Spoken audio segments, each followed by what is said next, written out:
ఏంటి అలా చూస్తున్నావు?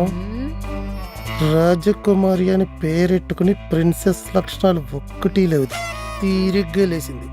ఎలా వెళ్తావే? రెడ్ అది చెయ్యి కాదు. పళ్ళు తోమేవా? పోనీ స్నానం అన్నా చేసావా? ప్యాంట్ వేసుకుని పైన చడ్డీ వేసుకుంటావు నువ్వు? పళ్ళుతో వెక్క కదా స్నానం చేస్తారా? ఏ పాయింట్ మీద తిట్టాలి? ఏ తిట్టడానికి ఏం రీజన్ దొరకలేదా? తడుకుంటున్నా తప్పుకో.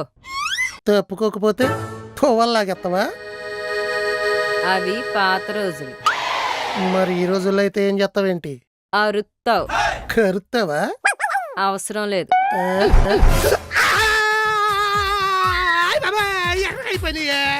అందుకని నిజాలు చెప్పినప్పుడు నిర్లక్ష్యం చేయకూడదు. పల్లెటూరు అమ్మాయిని చేసుకుంటే పద్ధతిగా ఉంటుంది అనుకున్నాను, కానీ పగ తీర్చుకుంటుంది. పాముకుంది. పాలల్లో పాయిజన్ కలిపితే పగంటారు. మరి ఏళ్ళ తలుపు సందులో పెట్టి నొక్కితే సరసం అంటారు. సరసం అంటే సమ్మగా ఉండాలి. సత్తరకాయ మొకందా ఇలా చలిపోయకూడదు.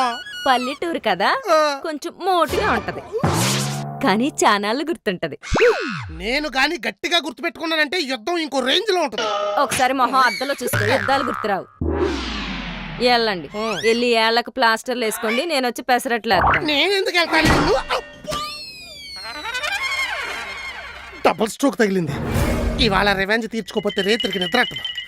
తీర్చుకుంటా.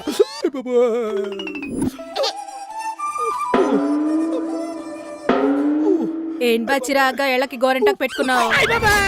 నొక్కేసిందే. గోరెంటాకు కాదు, అరిటాకు మొగందారా. నీ అక్క డోర్ సందులేసి నొక్కేసింది. ఖాళీగా ఉంటే ఆ ఏళ్లతో క్యాండీ క్రష్ ఆడుకోబా. అక్కతో పెట్టుకుని ఎందుకు ఇలా క్రష్ అయిపోతావు? పెట్టుకుంటే కట్టుకున్నావు అని కూడా చూడకుండా తలుపు సందులోనే మంచం ఇరుకులోనే పెట్టి నొక్కేస్తారా? అడుగు మనుషుల్లో అవతారాలు మీరును. ఈ వేళ్లతో దాని మెళ్ళలో తాళి కట్టినప్పుడు కరుణ నిండిన కళ్ళతో జాలిగా చూసింది.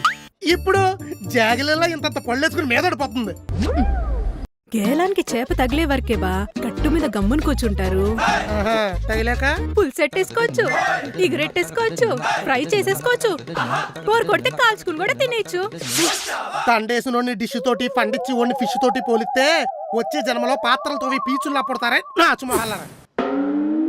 తోడబుట్టింది కదా అని తోడుగా తయారైపోతున్నావు తాబేలు మొహం వేసుకుని. నేల మీద పుట్టినందుకు న్యాయం ధర్మం పాటించాలి. అయ్యారు ఐస్ వాటర్. ఈడు బెటరు. శాలరీ లేటుగా ఇచ్చిన సానుభూతి ఉంది. మగాడు కదా.